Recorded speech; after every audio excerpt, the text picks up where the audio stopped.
Greetings, Quester, and welcome to Tiny Meeples' Big Talk with Matt and Richard. Now, as it's our 20th episode of Tiny Meeples' Big Talk and the Meddlesome Meeples podcast, we were reminiscing a little bit. And one of the things that our audience might not realise is that Richard and I are only something like 11 days apart. I think it's 13 actually. 13 days apart, so that sounds right. Nearly it's a fortnight. Less than 2 weeks. No, we're British, so we like fortnights. Yeah.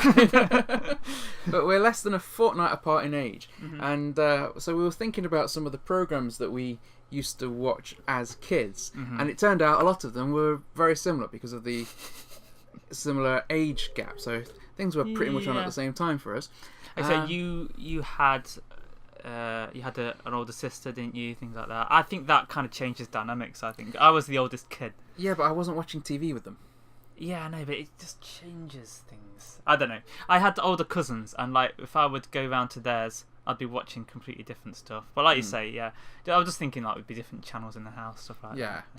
But it made us think about some of the programs. So we thought we'd actually just have a little bit of a reminiscent Tiny Meeples Big Talk. When we talk about shows that we used to watch as kids. And actually, some of these I've been watching recently because I don't like a lot of the kids shows that are on now. And I'll watch some grown-up programs. Yeah. Well, the thing is, I've got kids, so the kids are watching stuff, and some of it is absolutely mind-numbing. Mm-hmm. So I've got some of the programs that I used to like watching to show them. Right. And some of them, although I remember them fondly, have not aged well, and others are still cool. I found that with Transformers. Yeah. I watched the Transformers movie when it came out on DVD, and it's just terrible. It's like there's such gaps between them saying things, hardly any sound effects. It's just weird. Well, the old cartoons, I mean, particularly in the first series of Transformers, the old show, which was from 1984, mm-hmm. That first season was not good. No. Some of the later ones weren't as bad, but I still fondly remember them. Well, I loved Beast Wars when that was on, because that's like a spin-off, and had some quite crazy stories. It was like computer animated. Yeah. That was a good program, but yeah. I think some of the ones that I want to mention are going to be ones that a lot of people will be familiar with and probably like anyway. So, for example, there was the 1994 series of The Amazing Spider-Man.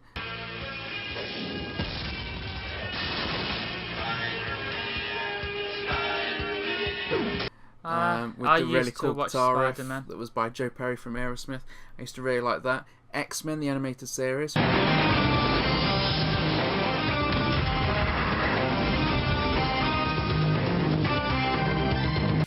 It started on. There was 92. one summer where that was on like every day. Yeah. And me and my sister watched summer. it. It was like a soap almost, because it's like each one followed on from the last one, and that's what I loved about these programs. They were very good, and they did quite a few where they were like up to like the Dark Phoenix saga. There was like 4 episodes back to back, all part of the same storyline. Yeah, I thought the whole series was ending at that point. Yeah. I mean, that was great. And to be honest, I prefer that to the way it's been handled in the cinematic universe. It's it's been done well. Wacky I'm Racers. Just not as young as I was. I don't know. Oh, Wacky Racers! I watched that. Yeah. And now here they are, the most daredevil group of daffy drivers to ever whirl their wheels in the wacky races, competing for the title of the world's wackiest racer. And Muttley. Yeah, Dastardly and Muttley who are in this Penelope Pit Stop and all the others. Yeah, that was good. That's one of the ones that actually looking at, because I mean my kids love Spider-Man and the X-Men series. The Wacky Races is another one that's really stood the test of time. Even though I say it was 1968, it's still fun to watch now. Well, Hanna-Barbera ones generally they hold up quite well, which is one of the reasons why it feels like we've already reminisced about all this when we watched Harvey Birdman. Yeah. Because basically he was representing all these people in court, and it did hold up quite well, I thought. Well, I mean, I wasn't surprised that there was a lot of people from the 60s and 70s ended up in court. I just didn't think it would be cartoon people. No, that's it. Well, you can imagine them having a lot of injury claims, like some of the stuff they're having, bowling ball related head injuries. Do you remember watching the Animaniacs? It's time for Animaniacs. we're zany to the max. So just sit back and relax. You'll laugh when you can laugh. We're Animaniacs. Yeah, loved the Animaniacs as well. Yeah. Yakko, Wacko, and Dot. Yeah, they lived in the water tower. Yeah. I loved the Animaniacs. Yeah, I loved them. That's another one my kids have responded to really well. Yeah. They love Wacko. Do they? Yeah, Perrin loves Wacko. He eats the big sandwiches, doesn't he? Yeah. But of course, spinning off from that is one of my favourite cartoons, which was Pinky and the Brain. Yeah. Because they that's started good. out as characters in the Animaniacs, didn't they? Well, that's where I basically would see them. They'd be there'd be Animaniacs, and then Pinky and Brain would be like part of that. Yeah. And then Pinky got its own spin-off. Wasn't Brain like Orson Welles or something? He just had that voice. It was brilliant. Do you remember Conan the Adventurer? Conan, the adventurer. Conan, warrior without fear. That's another one. Yeah, that is something I watched and didn't realise that it was a film or anything. To me, that was just a cartoon. And yeah, I used to watch that. And then when I found out it was a film with Arnold Schwarzenegger, I thought, what? What's going on? Why is he Conan? But because the film was Conan the Barbarian, wasn't it? The TV series was Conan the Adventurer. Yeah, they made it a bit more palatable to kids there. But another thing that I watched the cartoon first of was Bill and Ted. Whenever time stands still and trouble moves too fast, to save the future, we must learn about the past. I used to watch Bill and Ted's Excellent Adventures, where obviously they went to a different time and place each time, and Rufus was already in it, was always in it, and yeah, I really liked that. And then obviously years later found out that's a film as well. I mean, that's good. And yeah, I like the Bill and Ted films, but yeah, the Bill and Ted cartoons were good. But no, going back to Conan, I loved this. There's a few other cartoons that I remember as a kid absolutely loving the music for. Back in the 90s, some of the kids shows had awesome music. So I say, without fear. Yeah. I remember that one. I still remember that. He's more powerful than any man in all the land and sea. Yeah. He's more powerful than any man. His legend spreads across the land and sea. I can't remember any of the adventures that actually happened, but I really remember that song. Yeah. Don't you remember fighting the lizard men and sending them back to another dimension? Well, it seems like every episode was that. Yeah, so. That was pretty good. But yeah, I love the Conan soundtrack, and even when I put it on to show my boy Perrin, he loved the music as well, so that was good. So we were singing that together. You have your inner child and also Perrin to show these things too. I mean, I just have to think about these things. Yeah. Well, this is one of the great things about having a kid now. Whether it was a boy or girl, it wouldn't have made any difference. I'd still want to show them, the shows I watched as a kid and the toys I played. Yeah, my sister watched all the same stuff as me. Yeah, but having a kid means that you can do that, and it's acceptable then to do that as well. I don't know about sitting at home watching cartoons. It seems like indoctrination to me. I don't know. Biker Mice from Mars. Do you remember that one? Yeah.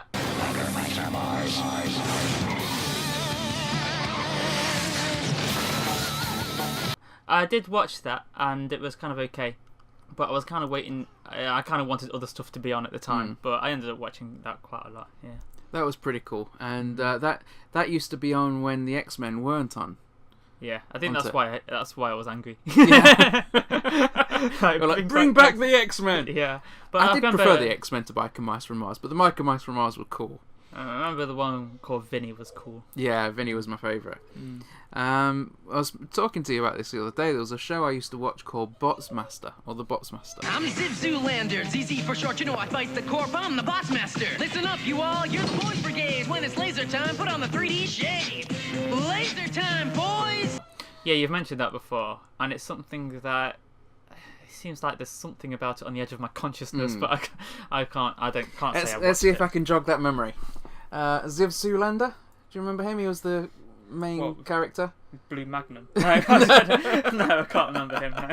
It was the story behind the Botsmaster was that there was the corporation, and Ziv Zulander and his bots, which he used to call the Boys Brigade, which was an acronym, and I can't remember what the acronym Boys for boys. Brigade. Yeah, That's a it's flipping long acronym. BOYZZ. Bots of young Ziv Zulander. Bots. No, it wasn't Ziv Zulander. Boys of Young something. Yeah, but it was something to do with the way with the programming. It was a reference to the robotics. But yeah, And mac and cheese. Oh, these bots didn't come close to mac and cheese. Okay. But some of them were really cool. So there was some that were designed to like be engineers, be scientists, that were really brainy and made vehicles and stuff. There was one, the doctor called Watson, who used to. He was kind of like he was the doctor, but he was also an engineer. So he'd like help make repairs to the bots, He's and just the also glasses wearing clever guy. be the medical guy for the humans in the show. Right. But my favourite character in there was called Ninjas. Ninjas. N-I- Plural? NINJZZ. Oh, okay. But Did everything have to have ZZ on it? There's a lot of Z's in this show. But he was the first of the Boys Brigade to be built specifically for combat. So he had like all he was programmed with the memories of loads of martial artists. Right. Okay, Mr. Miyagi. And he was in the as they'd go through in the intro and in the credits music, all the different bots.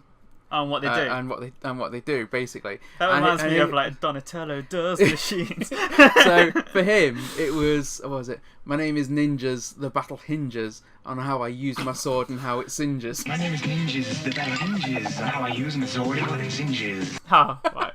Well, he knows. Lots of Z's. He knows what he does then. He knows what he does. But yeah, so Ziv Zulander basically made these bots to help him fight against this evil corporation. Mm-hmm. But most of them weren't combat based, so there was like several construction bots who were adapted were able to do combat stuff. Right. There was the sports bots, so like there was one guy, and it was all sort of like almost tennis ball type projectile type things. Well, But that there was must be against the rules. one that was like a golfer. Is he also Dr. Bot?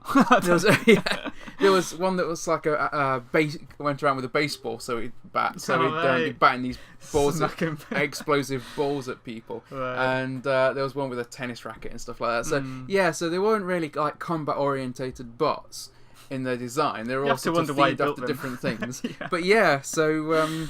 But there, it was really, really fun. One of the things that was quite rare for this, because this was a 1993 program, was that it had segments of it in 3D.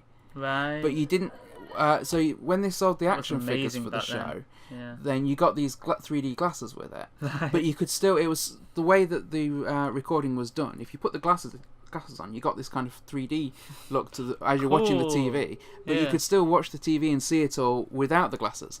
Right. So there was always a cue in the show to put your glasses on, and it was when Ziv Zulander at the start. It'd always be at the start of a battle. Right. So Ziv Zulander would shout, "It's laser time, boys!" and that's when you need to put the 3D glasses on. Right. And when Ziv said, "It's game over," you take them off. Okay, right. But it was like a really unique thing back in the early 90s to have something unique. 3D in your own home. Oh, They did something like 40 odd episodes, I think.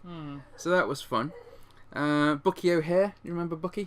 Yes, I remember Captain watching Bucky some of O'Hare. yeah. Captain Bucky O'Hare! Except Bucky! Bucky O'Hare! Let's croak us some toads!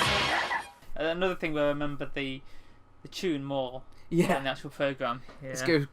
Let's go croak some toads. Yeah, it had toads in it. No, that kind of overlaps for me a little bit with Danger Mouse, which I know is another one we were talking about. Yeah. Just the fact that there's Baron Greenback, so I always think of toads as being evil. There was about 10 years. Danger Mouse came out 10 years before Bucky O'Hare. Yeah. But me and Ryan used to, when we were kids, we used to watch Bucky O'Hare, and we were mad on it. We used to sing the theme tune and everything. But again, like you say, some of the music for these shows was so good that you still remember them, even though some of the episode details were a bit foggy. Yeah, well, our brains were forming.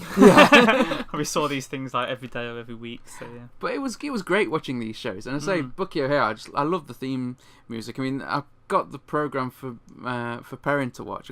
Managed to get a DVD with all the episodes on, and he liked it as well. Because when he's under your roof, he'll watch what you want him to watch. Hey, I don't force him to watch any of these. That's I just give him the option. Yeah. Not everything's held up that well though. I spent ages trying to track down this program I watched as a kid called the Telebugs. And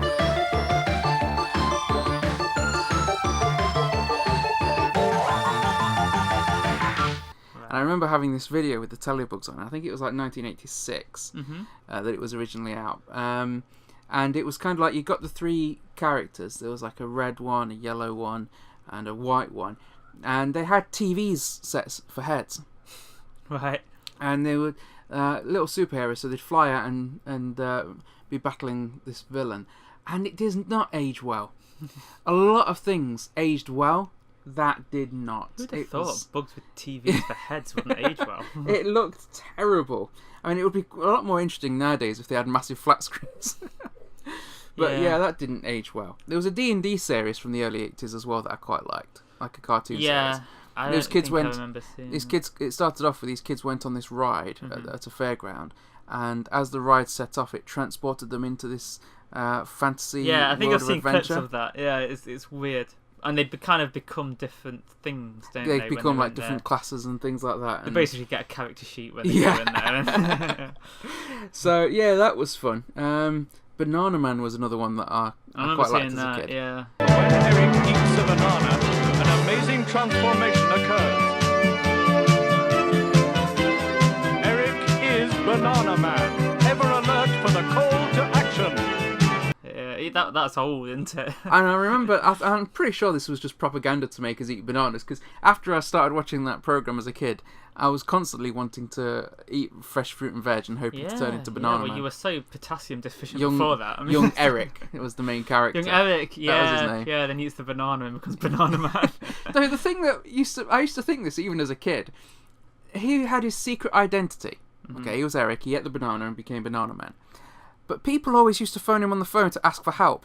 Yeah, and then I don't think it was all that secret. Yeah, but that's going to give you away for sure. Is. If you got, I mean, it's not so bad in mobile phones, but landlines. And it's also weird for people to get their powers from just a normal food into it as well. Yeah. It's like with Popeye and his spinach. I mean, I quite like spinach, especially like sagaloo, stuff like that. And I'm not strong. Well, I'll eat most foods if it's in a curry. But yeah, have it. I used to eat spinach and think this is a big lie. Popeye's deceived me. Yeah, and it's supposed to be like it makes your muscles go out straight away, like his. And it's mostly forearm as well, which is weird. Which was it was questionable. Do you remember a show called The Tick? I do kind of remember that. Yeah, I can't remember much about it. Big blue superhero. That was fun. Yeah, that's fun. And I think that's got a bit of a cult status these days. Yeah, a lot of things do. So, yeah. Another one I quite liked, and again was quite popular, so you probably remember this, was Thundercats.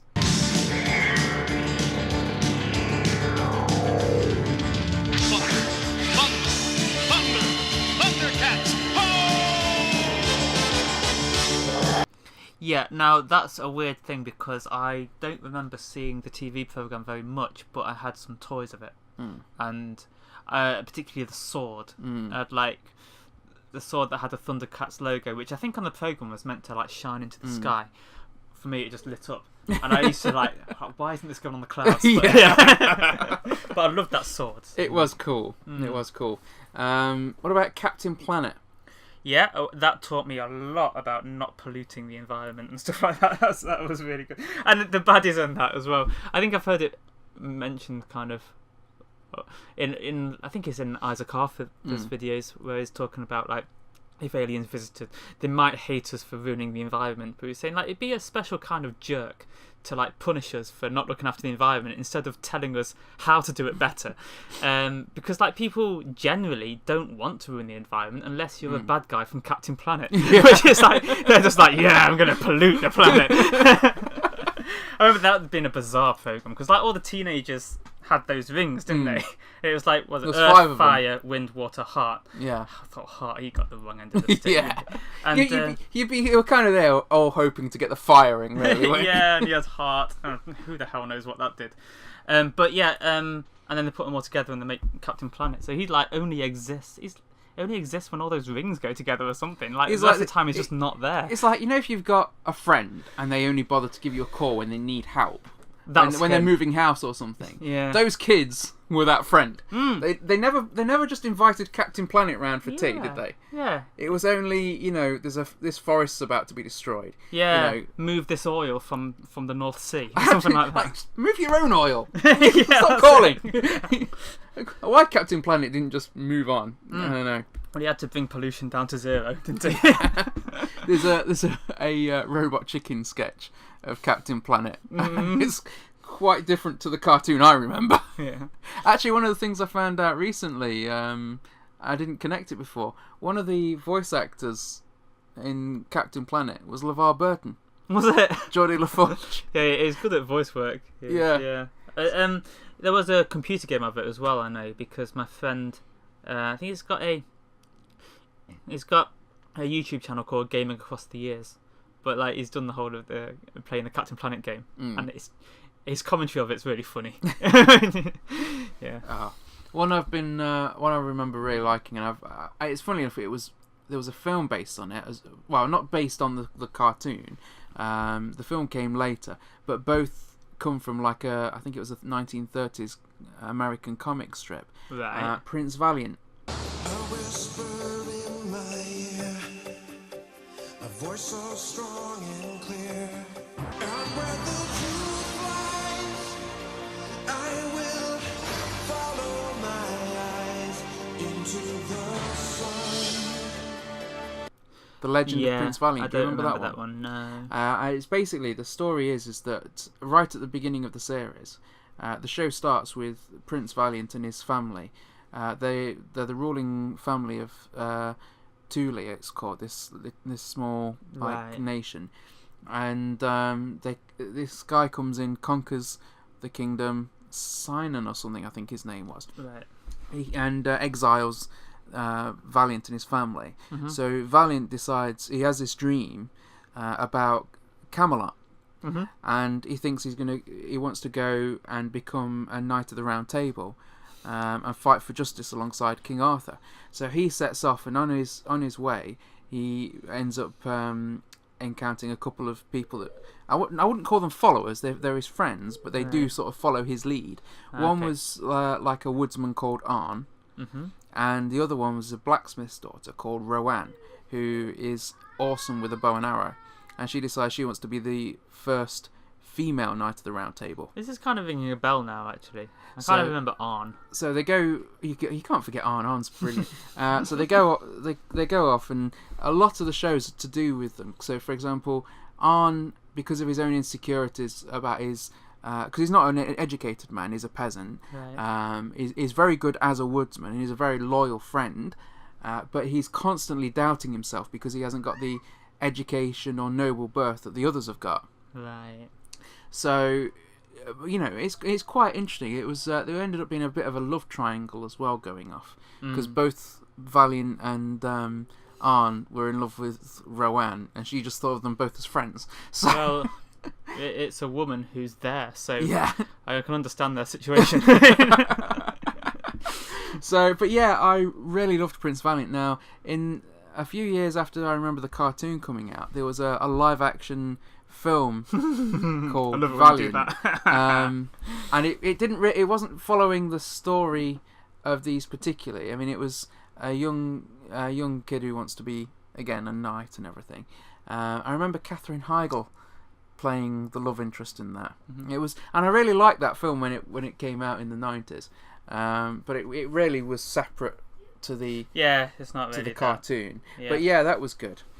And then there was Iron Man. I didn't see that. And it was interesting because it's got some of the other characters like War Machine and Hawkeye, but it's about Iron Man and his own team, Forceworks. Yeah, I didn't really know much about Iron Man until the films. I don't think most people did, to be fair. No. I mean, I wasn't Robert big Downey on Jr. Marvel. put Iron Man on the map. He did, really. He did, yeah. and it was a gamble, and it paid off. And he portrays that character perfectly. And I think he must be familiar with the Iron Man from the cartoon, because he did a very good representation of that character as well. Yeah. It portrays a lot of that character's elements. It brings it to life. But yeah, I really like the Iron Man cartoon because this wasn't the first series, because there was an old Iron Man cartoon years before with like the 60s, 70s style Iron Man. But yeah, the 90s Iron Man was very good. Sailor Moon. I've seen clips of the 70s Iron Man. I'm just remembering that now. Yeah. It looks bad. Yeah. I'll admit, I've got that on DVD, but it was not a bright time for Marvel. The DVD's got stink lines coming off it. But at the same time, I sometimes think to myself, if it wasn't for those like stinky shows from like the 60s and 70s, would we have the Marvel universe and everything that we have now? But then on the same time, looking at how much some of the old stuff wasn't good, like the old Lou Ferrigno Hulk shows, you kind of think, well, it was that bad. How did they get them to make another one? Yeah, how did it not ruin it?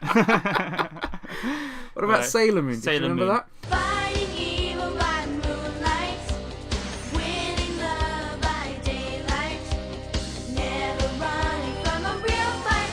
She is the one named Sailor Moon. No, I didn't watch that. No, the first Japanese thing that I know was Japanese was me and my sister watched Pokemon a lot when that was out, because like all of the kids at the playground all had the cards and everything, and it was just so fun that they were kind of collecting these things, and we hadn't really seen that kind of. I mean, it's like an introduction to anime, basically, into it when you're a kid. So that was really interesting. Then we were really angry with Digimon for being a rip-off. A blatant rip-off. But then that ends up being quite good, because they were different. They ended up, some of them were massive, like that big cactus that was like over the whole city. So yeah, so that was that. But I didn't see Sailor Moon. You've mentioned it to me more recently, and I have watched some now. But I didn't watch it as a kid, no. Because the American ones, which are the ones that we all got to see, were, compared to the Japanese ones that were broadcast, a lot more tame. Were they? Yeah, a lot more tame than the Japanese ones. Right. They had things in there that they wouldn't put in the American show. What, you committed Harry Carey? but yeah, Usagi was the girl in there that becomes Sailor Moon. It was a very good show and a good introduction to anime. If you've it's kind of like if I had daughters, I would have shown them Sailor Moon, but I haven't, so parent gets to watch it with me. So but he does love Sailor Moon. I don't know. Another show that I watched, and I spent years trying to remember this, because there was bits of this program that I remember, but only from like a couple of very specific episodes, and it took me years to track this down because I really wanted to show my kid, and it wasn't like an animation like all the other things we've talked about. It's a program called Gumdrop, and Channel 4 commissioned a load of these episodes, and they were only 5 minutes a piece back in 1994. The books that they were based on were written in the 1970s by this writer and illustrator called Val Biro. And Gumdrop is the car. The illustrator actually had the Gumdrop car that the books are about, so he was writing about his own car in all these different scenarios. But Channel 4, when they commissioned these, instead of having them animated, they used the original illustrations that he'd drawn for his books. And so you had like a camera that would be on the picture, and the camera would just move across to a different part of the scene, filming reading a book, and it's of this massive illustration, and it would like zoom in, zoom out on different parts. So it wasn't like a single picture. It was moving around, and then it would move on to the next picture and do the same thing. And the narrator for it was Nigel Planer, who, when I finally figured out which show it was and started showing my kid, I realised it was the narrator for a lot of the Terry Pratchett books, the Gars books. So it's kind of, I've been watching this like charming cartoon, and I keep thinking Nobby Nobs. But it's the artwork for it, the illustrations for it are so charming. It was just, although it is very much a kid show, it's not like these other shows. It was still really nice to watch them with my own little boy and see how much he liked it. But a lot of these programs we're talking about, how good the music was with this, it was shockingly bad. Not just bad, shockingly bad. Right. But yeah, they were just really charming little 5-minute episodes of the books. Right. Because you were on WhatsApp trying to see if we all remembered it, and Yeah, nobody else did. I'd been trying to remember it on and off Thought you for dreamed it. years. And I mean, it's an old Austin Heavy, so it's a lovely, like, 1920s car, which is still being used to at different shows and stuff now, for car shows. But yeah, I'd been trying to remember the name of this program for years, and eventually it was getting me so wound up that I started asking people, can you remember anything about this show? And then I managed to track it down without any help. So, you know, Well, any help. Only took years. there's time put to good use. Power Rangers, Yep, watched that. 1993. I remember really liking it and wanted to be a Power Ranger, and me and my friends used to pretend it was morphin time. Yeah, I never knew what morphin was. We used to talk about morphin as if it was an actual thing. I don't know if it was a noun or a verb, but I really liked the Zords. They were like basically robot dinosaurs, robots, so yeah. that was really cool. And then they could like combine to become a Megazord. So that always seemed really cool. See, robots, good. Dinosaurs, good. You know, there's nothing there not to like. One of the things I always didn't... make the monster grow. That was But crazy. I really like that show. I mean, I've learned more about the program in more recent years, and rewatching some of them with my own boys, because my boys love the Power You Rangers. can watch stuff again. I couldn't believe how cheesy it was. Oh, I Going can. back. I It remember- had not aged well. I even thought at it was all. cheesy. No, I thought it was definitely cheesy at the time, but I loved the robot dinosaurs so Yeah. much. But it's like, why do they have to like move around so? Well, obviously now I know, like they've got the whole faces covered. Yeah. If they don't like over emote everything, then they're not acting right. Funny enough, So- that's not the only thing, because the original Japanese program was aired before the American Stop one. Googling stuff. Okay, Just and watch the program. it turns out that whenever we were watching those shows and it cut to a fight scene, that was the same as the Japanese fight scene. Basically, when you couldn't just see the splice it in. actors, they were it was the Japanese footage, Ah. so that to save on costs.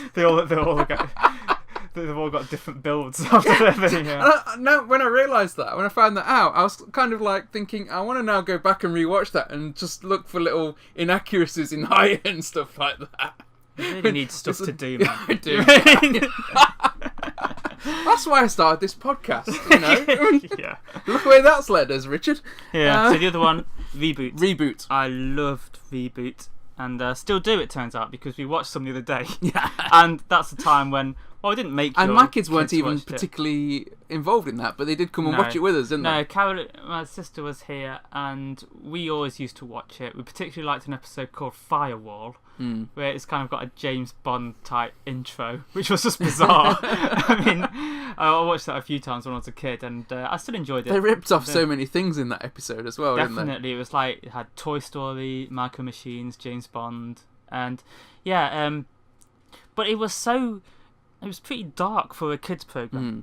The way they would be sometimes oppressed by the bad guy Megabyte, and like all the people living in fear and wanted to have a revolution and stuff like that. And he imprisoned his own sister Hexadecimal and was like, and she went insane in imprisonment. He was using her power. I mean that. And that it does was- look old. It does look old now, but I still I think the enjoyed thing it. that dates it more than anything is the fact that it was like that computer 3D animation, Which was amazing at the time. I just couldn't believe it at the Yeah. time. But now it just looks like an old game. It looks Yeah. like one of these games that you get for 99p now on a disc. Yeah. But then it's meant to be old games. It's set in a computer. So. My favourite characters in that were Mouse and Dot Matrix. Mouse and Dot Matrix are good. I liked it when it skipped to Head and Enzo Was growing became Matrix, and Andrea was really cool as well, and he was being like a tough action hero out on the internet trying to find Bob. Yeah, that was really cool. Everyone finds Bob on the internet these days. Oh. But and just finally, Nightmare.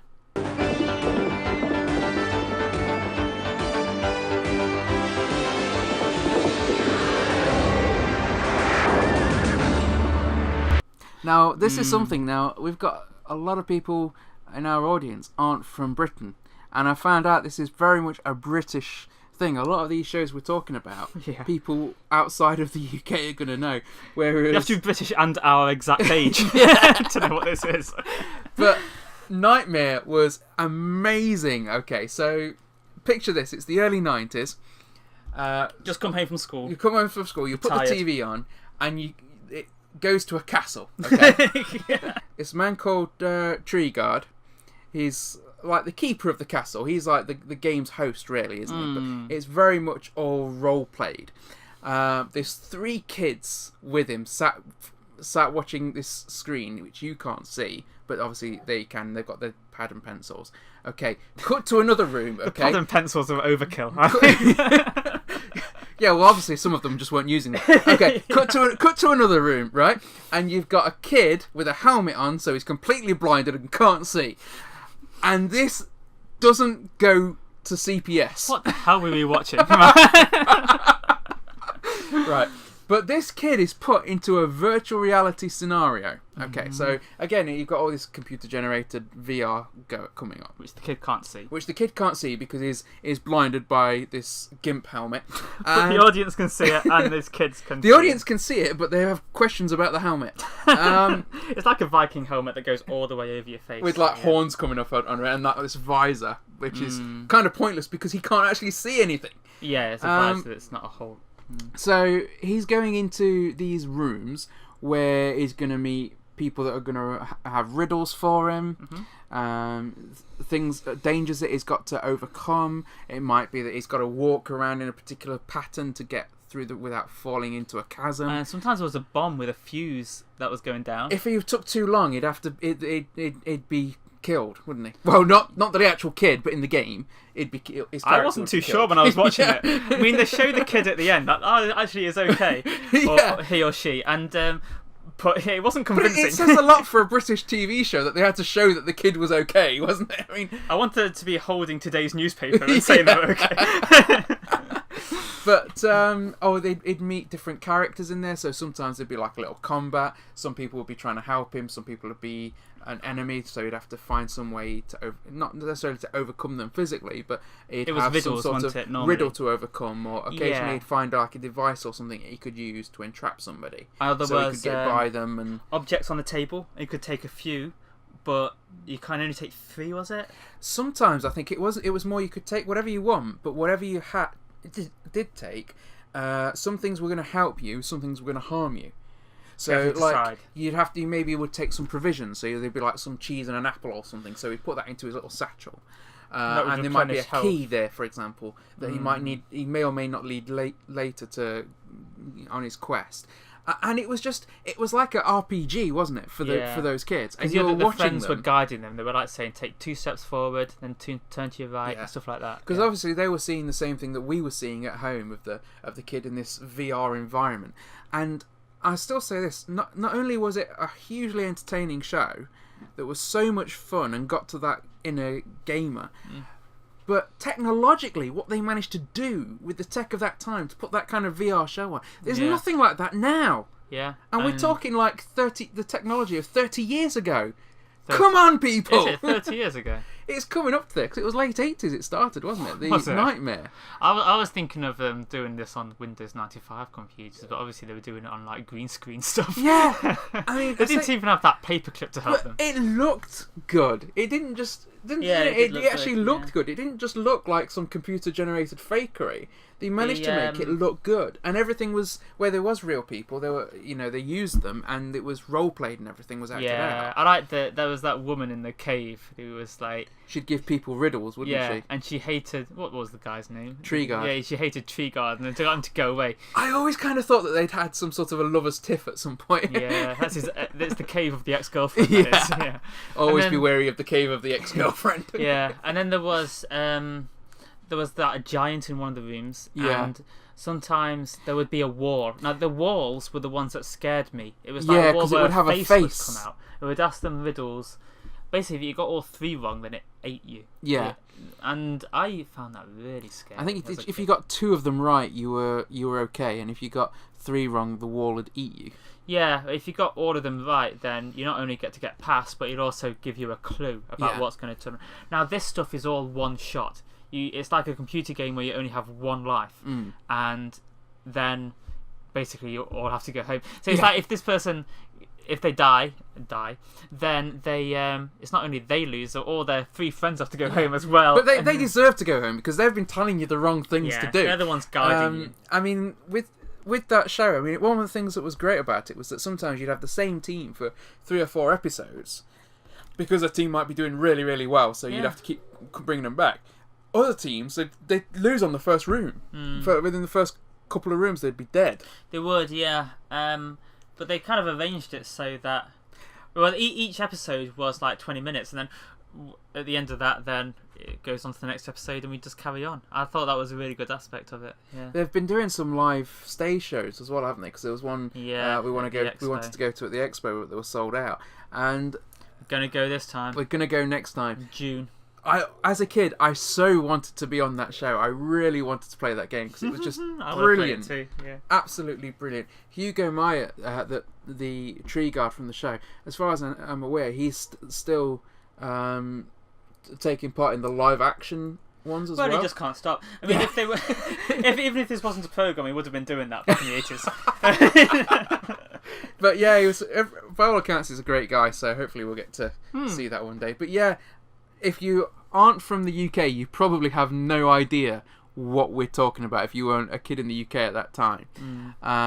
So if but not, let us know what go you had. Check it out and tell us what you think about that. But as Richard says, tell us what you used to watch, because I guarantee that you probably had things to watch that we didn't. I bet there was some cool American stuff going on. So let us know what we missed out on, and go check out Nightmare. Yeah, definitely. Farewell, Quester. To find out about other productions by the Meddlesome Meeples, then check out our channel or rendezvous with us at meddlesomemeeples.com. Until next time, Quester, farewell and keep thine axe sharp.